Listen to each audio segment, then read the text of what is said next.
morning, everybody. It's Saturday right now.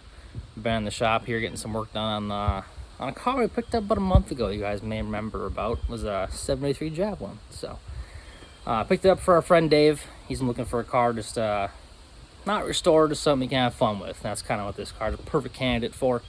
So anyway, he's actually coming today to come pick it up later. So we are getting a little bit of work done on the car.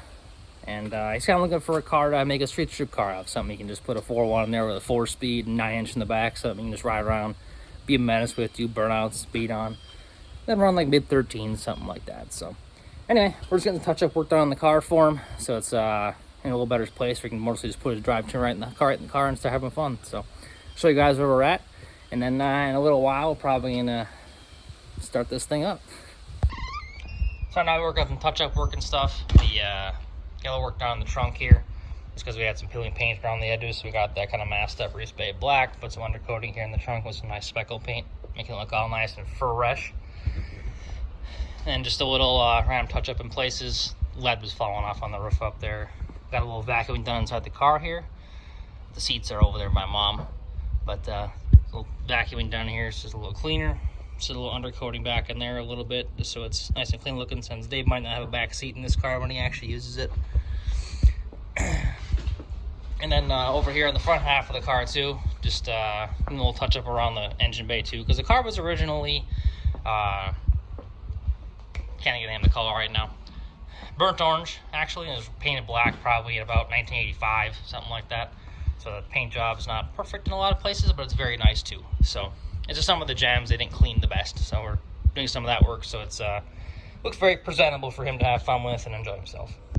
But anyway, so we'll get back to painting here, get some stuff done, and then once we get all this masking back off here in a little while, we'll start working on the motor, see if we can get this 304 fired up and ready for Dave to move around the yard in the meantime before he puts his 4.1 4-speed in there.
I got all the paint work finished up. I know the hood is all nice and clean looking, as you guys saw. We'll have doing more body work back there. I got the interior back in. Step plates are all installed. Got the seats back in. All of our panels back in there too. So looking pretty good inside the car now. And door panels, the car didn't really have any, so we just leave them off for now.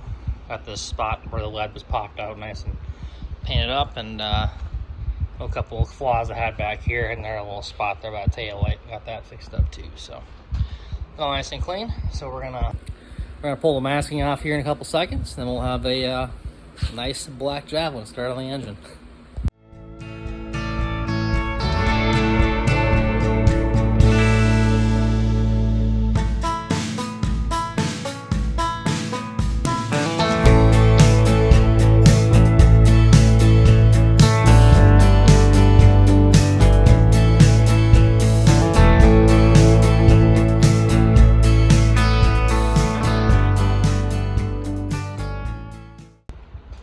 There we go, I got it all unmasked. Everything in the trunk here looking nice and fresh, nicely blended.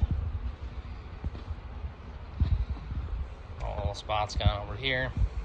Like I said, overall it's a pretty nice, nice looking paint job on the car that it had from before. So it's just the right amount of wear and everything to have fun with. So,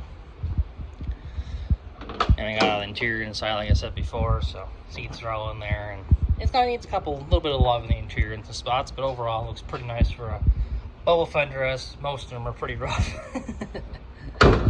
But and with the hood all done, all painted on the bottom side and things. We got it started onto the hood here. It still has the original 73 304 in here yet, but the monstrous 210 CFM motorcraft on there. So already dump all the gas. So spend a little time getting this situated under here, try to see if it runs. Good for mileage. Oh yeah, mileage maker. There we go. So as you can see, it's got a couple things missing yet. Like obviously the radiator's empty, some hoses are off and stuff. But the wiring doesn't look too javelined up anyway. It's got most of the original wiring still in most of the spots here. Surprisingly enough, there's one blue connector there. So I mean, it is officially javelin wiring, but it's not full on. Didn't try that hard yet, so. But still got all the weird stuff on there. I still got the shift interlock stuff back here yet, and everything like that. So pretty original under the hood actually. So nice manual drum brake car. But it'll get disc brakes for Dave and play around with it, since it's kind of handy to stop when you're doing dumb stuff. So we'll get to work under here and see if we get this thing running. We got our fluids checked, make sure you got oil in it, which actually looked pretty nice. There's power steering fluid in the car. And, well, checked the oil a few minutes ago. It was actually very clean, truthfully enough, actually. Which is, yeah, some nice brown oil on there. So either it was replaced lately, or it actually just hasn't been ran in a while. Well, anyway, it smelled good. Had plenty of power steering fluid actually too, which was a good thing. So some of the stuff, and it did turn over. I tried turning it over actually when we first picked up the car for Dave. So the motor does turn over by hand with a bar on it, so it should be fine that way. I don't think it's ran since, I think the plates on it were 91 or 2, so it's been stopped for a hot minute. But anyway, got a battery in here now. My dad was working on the cable a few seconds ago, getting that ready to go.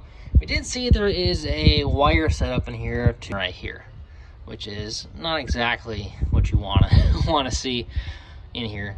So there may be some wiring issues somewhere else, but we'll see how that works. But so then what we gotta do is, obviously it's got some plug wires missing, so we need a couple of those. So I'll go out to the V8 building, see if I got some cap and wires laying around, and we'll rob some of those. Just give it a little bump so you can see the All right. I don't want to spin it all the way over. I'd rather turn it over by hand all the way. I already did that. Oh, you rotated it? Yeah. Right, we'll see what it does. I got a shit Shifter's like locked up in the car. Is it in neutral or park? It's in the middle right now.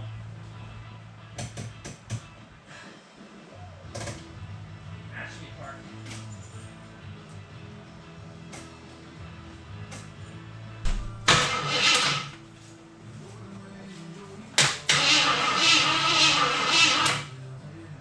Okay, cranks over. So, nothing's happening with the solenoid. Well, solenoid itself's got issues. So far what's going on basically is the key doesn't do anything in the car. The shifter's pretty stiff right now. That's what I was trying to play with. So it can't really tell if it's in and what gear it's actually in. I think I got it neutral, but it's a two-handed operation. Move the shifter currently, and the key doesn't send a signal out there. So I think the solenoid is actually one of the issues. Since we're actually not getting connection through the solenoid, technically you should be able to jump a screwdriver between your positive post here and that one, and that does absolutely nothing right now at all. So, well, let's try this again, see what we get. Nothing. Try shifting it here.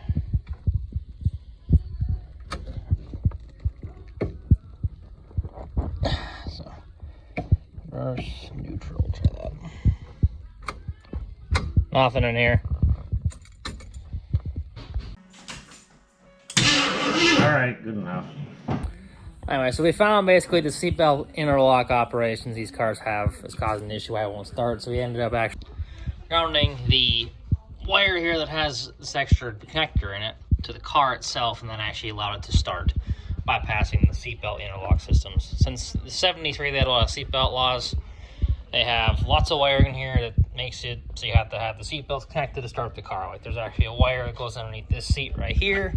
This wire here has to be connected together, which it is kind of tied together like that. On the passenger side, there's more wiring to do the same thing. There's this connector over here. It's the same problem. So somewhere on the seatbelt system is not hooked up right, which is understandable because the car's over 50 years old. so anyway, we're able to bypass it, and then now we actually got to crank, as you guys just saw. So I'm gonna pump some oil in the cylinders and put some plug wires on it and see if we get this thing fired up.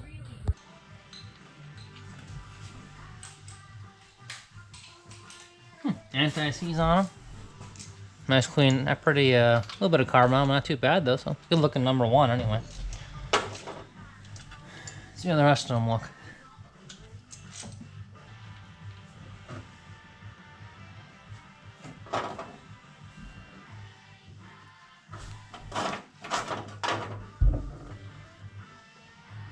Here's an anti-seize on them over there too. Yeah, I'm sure they do. They're slow moving. Nice caps. They look pretty good. Yeah, they've been pretty nice and black on my side, boys. Auto lights. Uh-oh. Somebody's got the wrong plugs in here. Maybe the 304 was a little bit too rowdy for him. I want to slow it down and keep it on the road. Well, actually, this car did stay on the road. It's not actually not bent up underneath like most of them, so. Doesn't have its rock piles. No, floors aren't even bent up or nothing. It didn't jump over anything. There's only 60,000 on it, so it may have only had 1 or 2 owners that drove around in it. So that's valid. The thing that helped. Make sure we get our smoke screen going pretty well. It ain't gonna Put the oil in the cylinder as well, though. that was quick.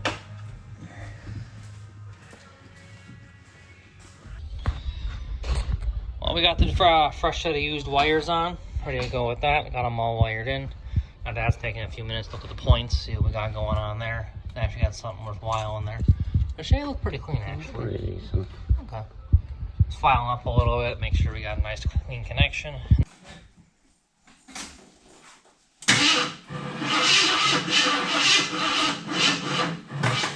Alright. Try it again. Alright. Forget it. I'm gonna back it up, because obviously somebody's got the timing not in the right place. So obviously somebody wired its cylinder off. Come on. Yeah, right? Yeah. Do it.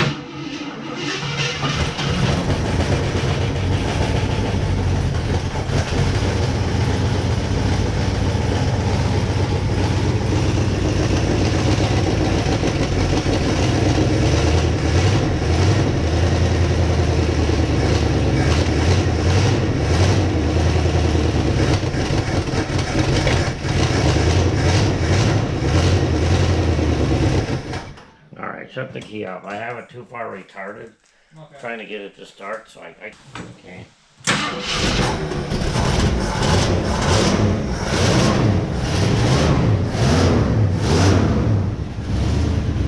Big power.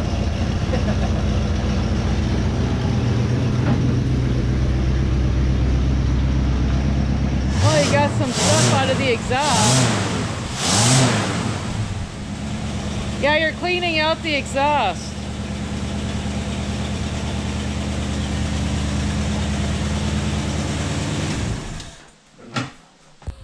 Well, we got the car running. Obviously, I got it up on the rack here. I'm going to start working on the transmission. So we got ourselves a, actually the 904 that came out of the AMX I was just parting out in the last video. So perfectly nice low mileage tranny. We'll throw it in the car.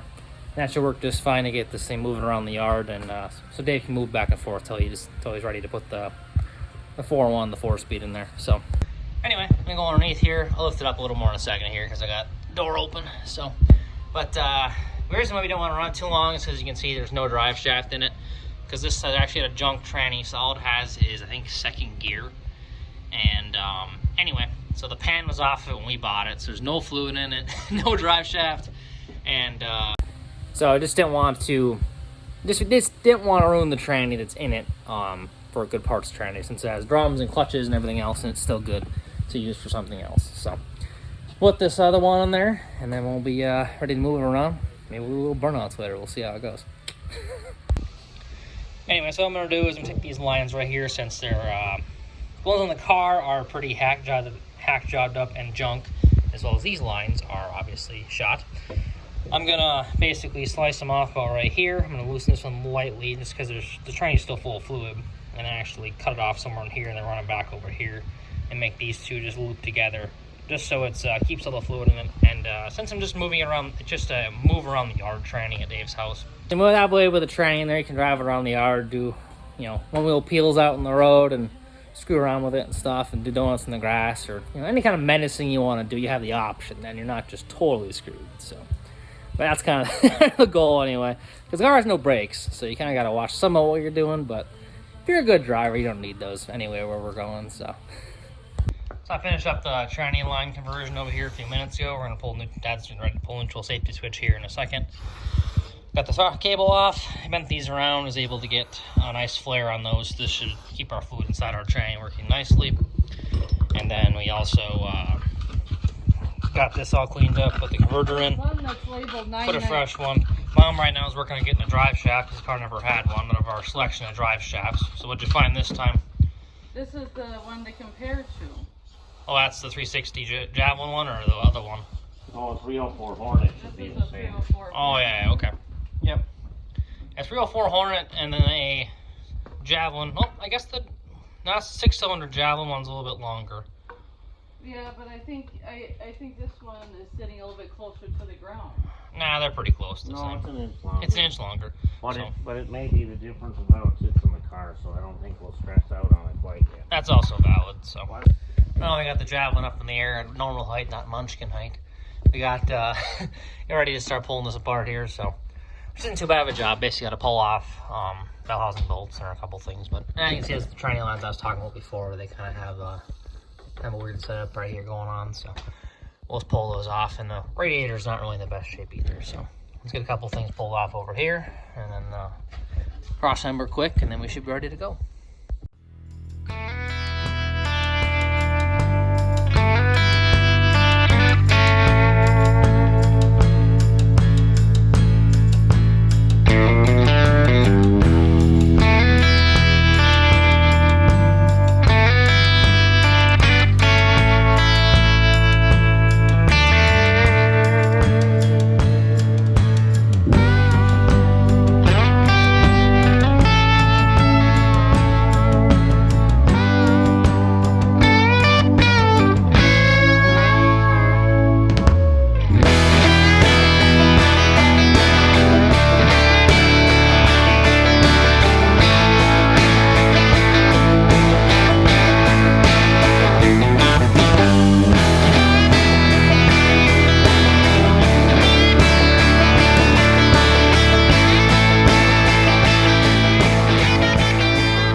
Dave has officially arrived.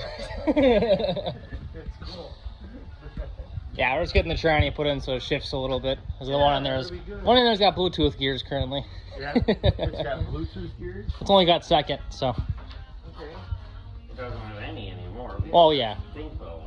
I forgot about that.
Well, we got everything else off of it. Just got pulling the last bolt out of there. The dipstick was a little stubborn, so we're gonna fight that quick. But other than that, Everything else disconnected, all the bolts are out.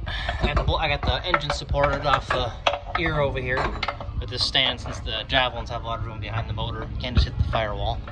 And pulling her down and dropping her onto the Y pipe here in a couple seconds. And you're ready to be all ready to put the next one in.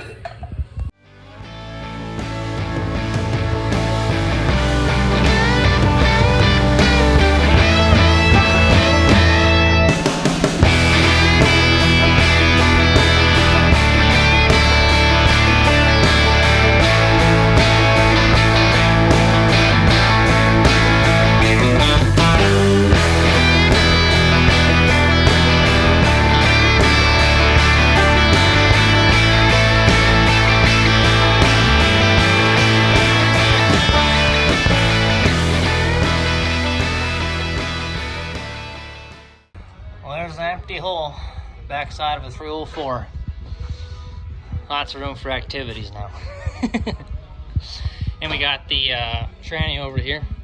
So it looks like it must have been worked on at some point though, because it's got a green converter in it. And I did also see there was no mounting bracket for the kickdown underneath the car right here. So that probably was the demise of this tranny. The little bracket, L bracket that mounts to the front of the flange right here that holds the kickdown linkage on. To hold pressure on the band. So probably is what actually screwed it up, was that. Most likely anyway. So we're gonna make sure this good up in here and then ready to put the next one in. Well, we got a couple of things changed over. We had to get changed over, like getting this ready to pull out of there, since I have the speedometer cable on the car still. Neutral safety switch, because this is the correct one for this car. And then the shift levers off the Javelin tranny. And I also went across here and measured our short spot, since how torque flights are, basically AMC torque flights and Mopar torque flights, so 727 and 904. You have basically your one spot of these, it's different, basically. This is the narrow one. You line that up on your flywheel to actually figure out where you have to put it for sure. So basically you can't put it exact whatever you want. It's got a certain location it has to sit at. So, and for our motors it doesn't matter, because we have the balance on our flywheel. But for our Mopar, they actually have the balance on the converter on basically the small blocks. So say like a 318, 340, 360 had the balance on the actual torque converter itself for a Mopar converter. Whereas AMC's, we have a neutral balance converter. We have our ring gear on our flywheel, and we also have our balance weight for our motor size on that. So there's just a short spot you have to line up with so it fits on easily. So you can know where to turn it when you have everything assembled, to make sure you're not turning it all day long trying to find where the holes fit. But anyway, so we got that marked. And then we're ready to put her up on the train jack here in a second and put her back in the hole.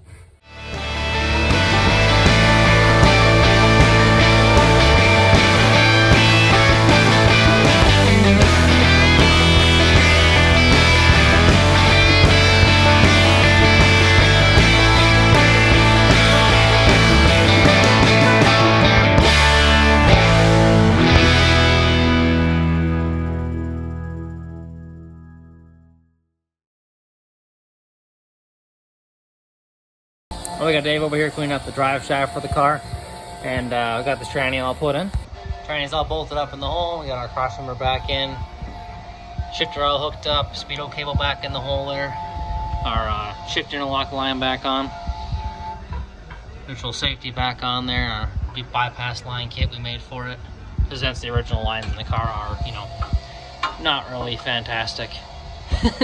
So, but anyway, it's all bolted together, ready to go. And I got the front piece on. We get the kickdown bracket for right here, which actually holds the bottom of the kickdown linkage right here in a steady spot to actually apply pressure to your bands via the lever right there. Otherwise, it'll smoke this train like it did the last one.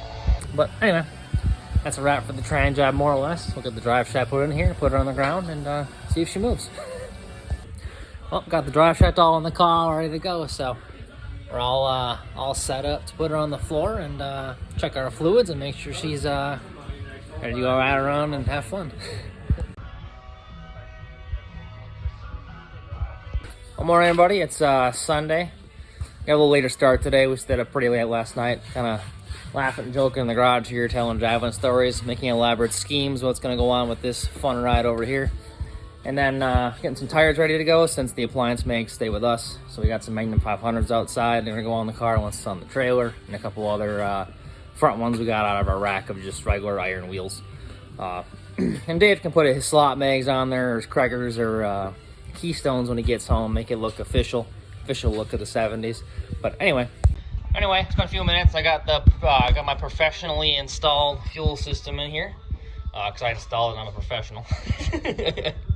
But we got ourselves a hose down to the fuel pump there, gallon can over here, just well, got that antifreeze obviously, about half a gallon of gas right there, so we can move it around the yard. Since it has no cooling system, we don't want to run it too long, because it doesn't get warm. And truthfully enough, as far as conspiring elaborate schemes, we're thinking something pretty similar to the 401 4-speed 71 Javelin we put together for our friend Pete early this spring. I'll show you guys a clip here in a second.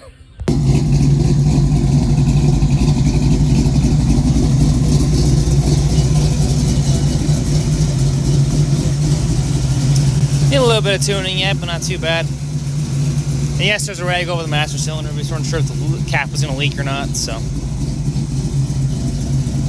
I say it sounds pretty good though.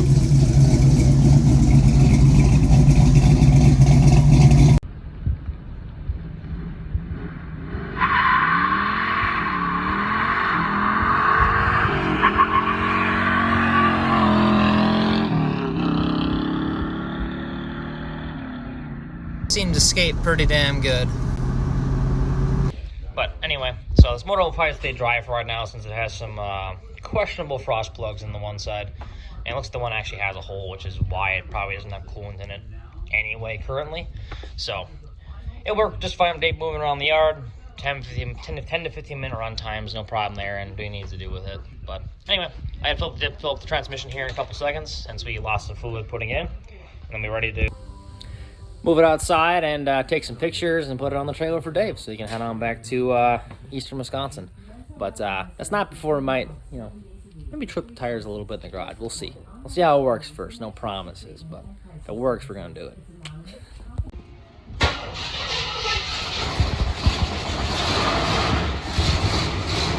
Dave's first fire up with a car. That's just got gears. Like move? Okay.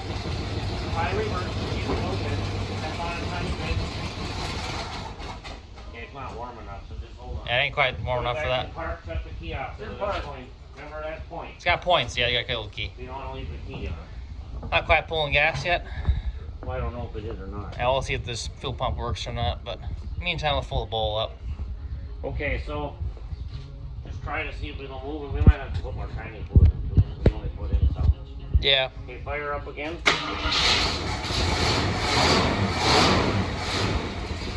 Okay, put it in reverse now. Step on a little, keep it low. Keep going, Steve.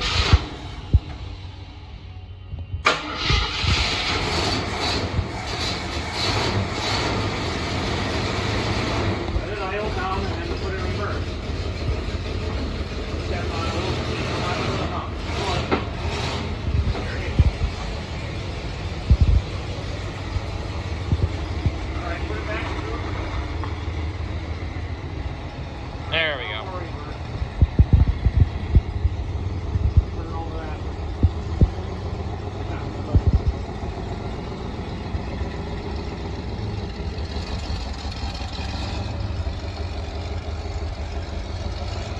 No break. Yep, Jump put to the trees. Forward, reverse. it. That's good.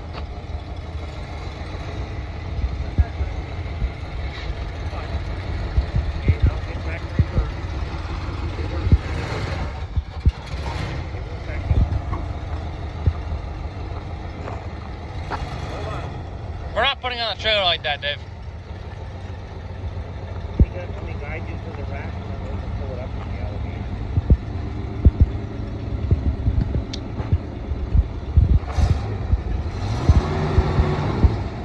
Oh yeah, big power. 5 liters.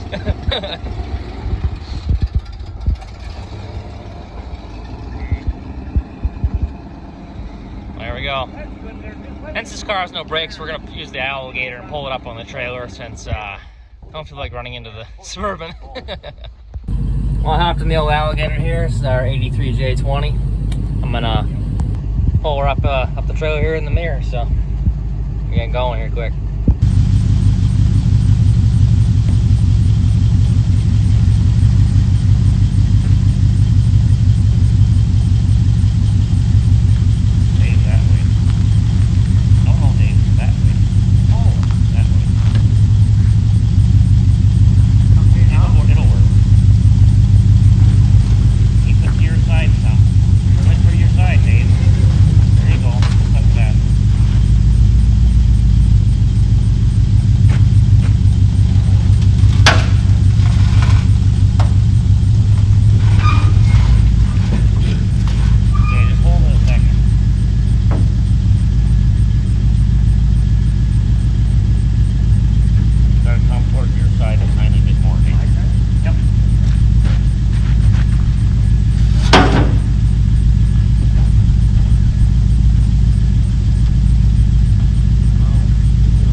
Nice and easy pull. Got the Javelin up on the trailer here anyway, so let's get her situated so we got some nice squat on the Suburban, and then we'll get her all tied down. Well, sadly, I know we didn't get to do any burnouts with the car, but with absolutely no brakes, it's not really the easiest to have that kind of fun, but got it all up on the trailer. Dave's getting it tied down right now, and then we got to bring it over to the shop again. We're going to pull our wheels off it quick, put those back in storage for ourselves, and Dave can have the ones are put some steelies to put on there before he brings it back home, puts his nice set of slots or whatever else he's gonna put on there for wheels. But anyway, we're going on the wheel change and stuff, and we gotta find an air cleaner for it quick for shipping purposes. I didn't have one on it, and then make sure everything's tied down, hoods are shut, all that kind of thing. And she's ready to head out here in a few minutes anyway. I got all those other parts loaded up because we also gave him a set of 78 AMX front disc brakes and a proportioning valve, so all we have to do is get a manual disc brake, basically master cylinder for the car, and then change all the spindles out, have modern brakes on the car from later AMC where you can get all your parts readily available and calipers are cheap and all that kind of thing. And proportioning valve put in the car so you got all your braking system ready to go, and then start working on the rest of it. So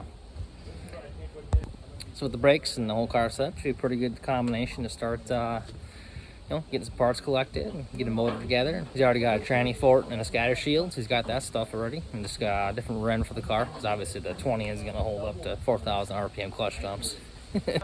All right, Dave, heading back home. Hey, thanks a lot, guys. I really, really appreciate it. We're going to have fun with this. Damn right you are. See it again. Thank you. Drive safe.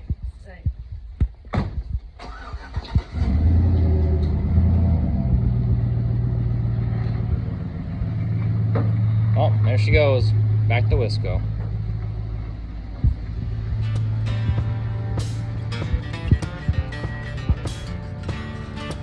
Thank you guys for watching this channel. If you enjoyed what you saw, hit that like button, smash the subscribe button there too. Catch you all later.